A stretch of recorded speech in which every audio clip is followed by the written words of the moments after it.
Vale, pues acabamos de ver un vídeo sobre la teoría del Big Bang y el acrecionismo, que es lo que veremos a continuación, y también nos quedamos bastante impresionados, ¿no?, que se puedan saber tantas cosas sin que nadie estuviera ahí para verlo.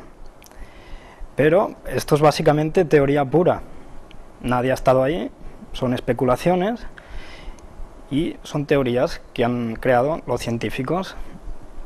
Entonces vamos a definir un poco la teoría del Big Bang. La teoría del Big Bang, la gran explosión, supone que hace entre 10.000 y 20.000 millones de años toda la materia del universo estaba concentrada en una zona extraordinariamente pequeña del espacio y casualmente explosionó. Entonces la materia salió impulsada con gran energía en todas direcciones. Los choques y un cierto desorden hicieron que la materia se agrupara y se concentrase más en algunos lugares del espacio, y se formaron las primeras estrellas y las primeras galaxias.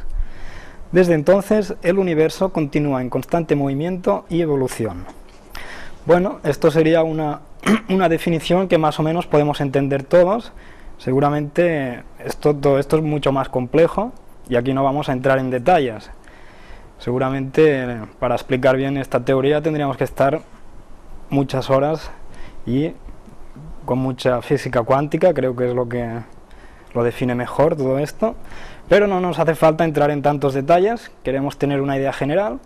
Vamos a ver otro punto importante, aquí un estudio del señor Alan Guth, nos dice: el universo actual podría haber evolucionado desde una región infinitesimal, un punto muy pequeño, quizás más pequeño que un átomo.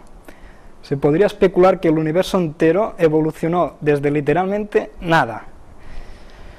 Bueno, aquí lo que nos está diciendo este señor es que todo lo que vemos en el universo salió de un punto pequeñísimo, infinitesimal, que lo llama él, más pequeño que un átomo. Entonces tenemos 70.000 trillones de estrellas en el universo, es lo que han contado en la actualidad, 100.000 millones de galaxias. Todo esto salió de un punto infinitesimal, que lo llama este señor. Interesante. ¿Qué más dice? Un 20% de las estrellas son similares a nuestro Sol y pueden tener planetas. Se han descubierto 454 planetas fuera de nuestro sistema solar y nuestra galaxia, la Vía Láctea, puede albergar cientos de millones de planetas habitables. Muy interesante todos estos datos, y solo queremos destacar lo que la teoría del Big Bang dice, y es que todo esto salió de un punto más pequeño que un átomo. Vamos a lo siguiente, la teoría de la acreción, que es lo que sería la continuación de la gran explosión y expansión del universo. Hay varias teorías. La más importante, la primera, la más aceptada hoy en día, pues la de Otto Schmidt, teoría de la acreción, y básicamente lo que dice es que la teoría de la acreción explica que los planetas se crearon mediante la acumulación de polvo cósmico. La Tierra fue bombardeada en forma masiva por meteoritos y restos de asteroides, un proceso que generó un inmenso calor y provocó la erupción de los volcanes. La corteza se enfrió debido a la radioactividad de las rocas, apareció el agua y los océanos, la atmósfera, el oxígeno, etc. Entonces lo que nos está diciendo aquí este señor, esta teoría, es que venimos del polvo cósmico que se creó, se acumuló, y a partir de ahí apareció todo. Entonces el planeta, los planetas Tierra, se creó a partir de lo que vimos en el vídeo, la explosión de varios meteoritos, y la corteza de la Tierra se enfrió debido a la radioactividad de las rocas, y se preparó el continente, la Tierra, se preparó para que hubiera vida, ¿no? Aparece el agua, los océanos, la atmósfera, todo un proceso de miles de millones de años. Bueno, pues seguiremos y pasaremos a otro tema. Vamos a hablar de geología, y una pregunta que nos hacemos después de ver el vídeo que hemos visto al principio es: ¿cómo se sospecha que la Tierra se formó hace 4.500 millones de años? ¿No? Creo que es una pregunta lógica después de ver el vídeo. queremos saber cómo se formó, ¿no?, la Tierra. Entonces, la respuesta es por métodos de datación que se basan en hechos, en rocas y observación de estratos. Esto vamos a ampliarlo ahora a continuación. Vamos a dar la definición de geología: es la ciencia que estudia la Tierra, las materias que la componen y los fenómenos que en ella se producen. Y el geólogo es la persona que profesa la geología o tiene en ella especiales conocimientos. ¿Vale? Creo que todos hemos oído hablar de geología y de un geólogo. Entonces, vamos a hablar de los métodos de datación. ¿Para qué nos sirven los métodos de datación? Pues por lo que hemos dicho, para averiguar cuánto tiempo la Tierra ha estado ahí.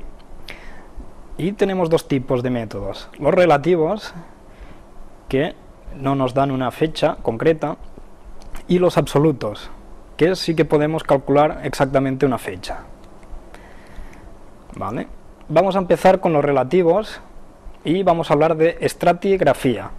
Quizás una palabra nueva, pero es importante aprenderla y saber lo que es para entender lo que tenemos que aprender. La estratigrafía es la ciencia que estudia los estratos, y los estratos son depósitos de rocas en capas. Estas capas o estratos se encuentran en las montañas. ¿Vale? Vamos a ver un ejemplo. Aquí tenemos el Gran Cañón del Colorado en Estados Unidos, y esto es uno de los ejemplos que usan muchos geólogos.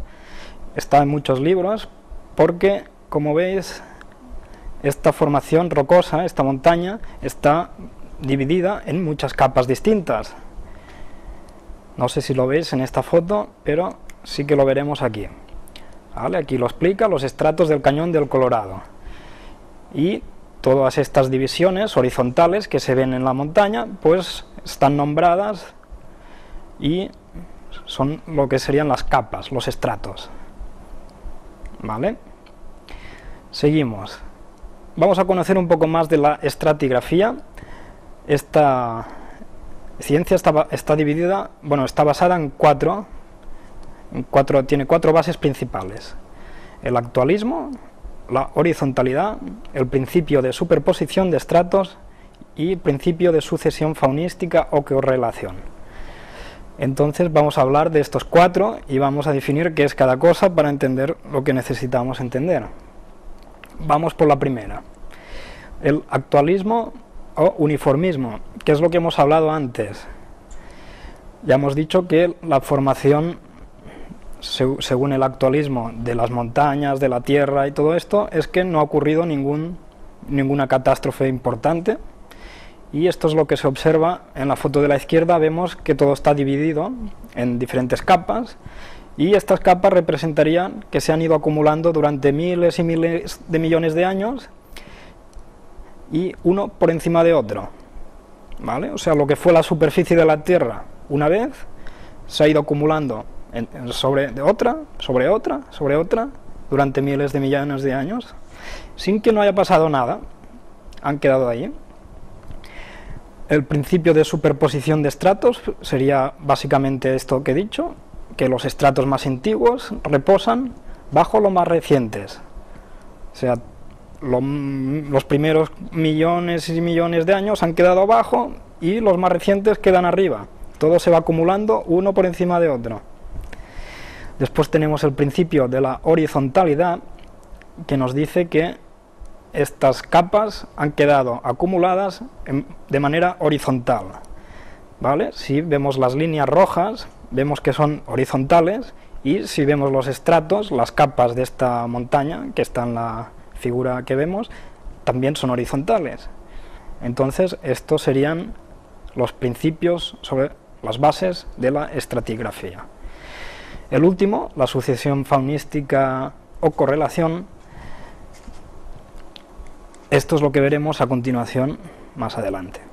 ¿Vale? Pero estas bases, las cuatro bases, son muy importantes porque en esto se basa muchos aspectos de la teoría de la evolución.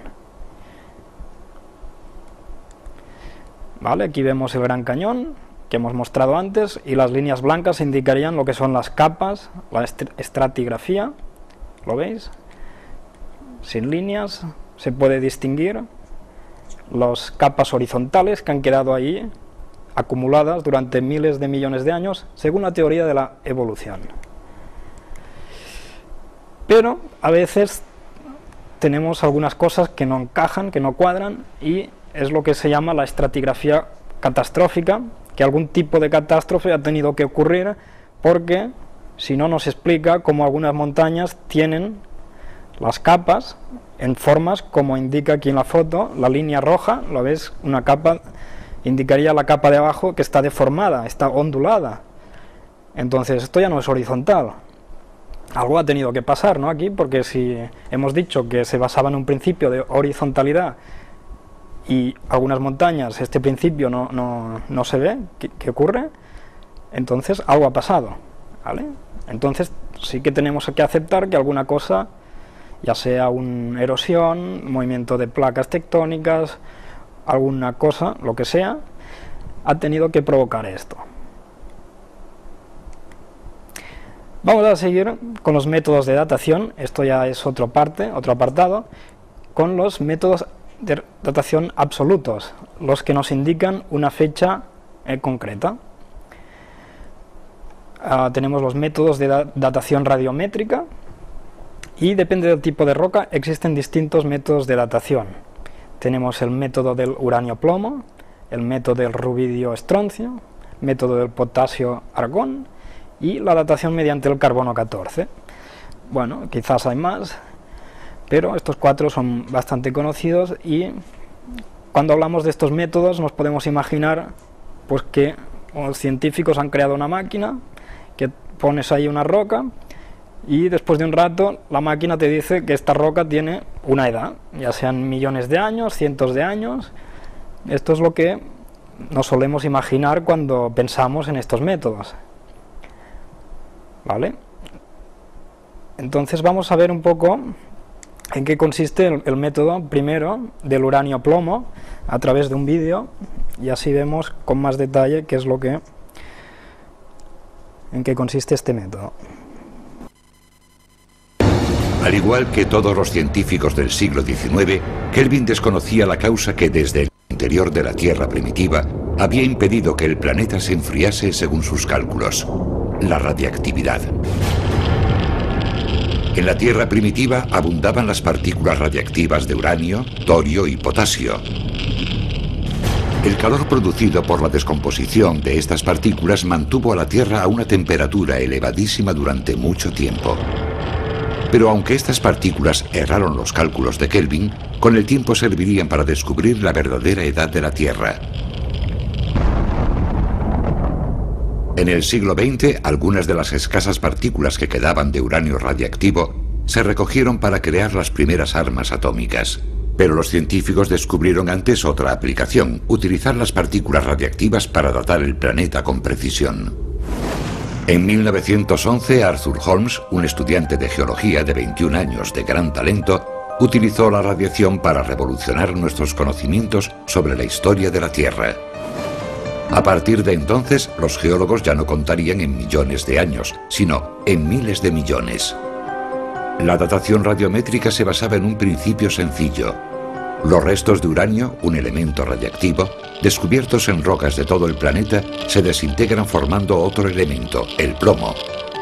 Como la arena que cae por un reloj, una muestra de uranio radiactivo se desintegra formando plomo a un ritmo constante durante cientos de millones de años.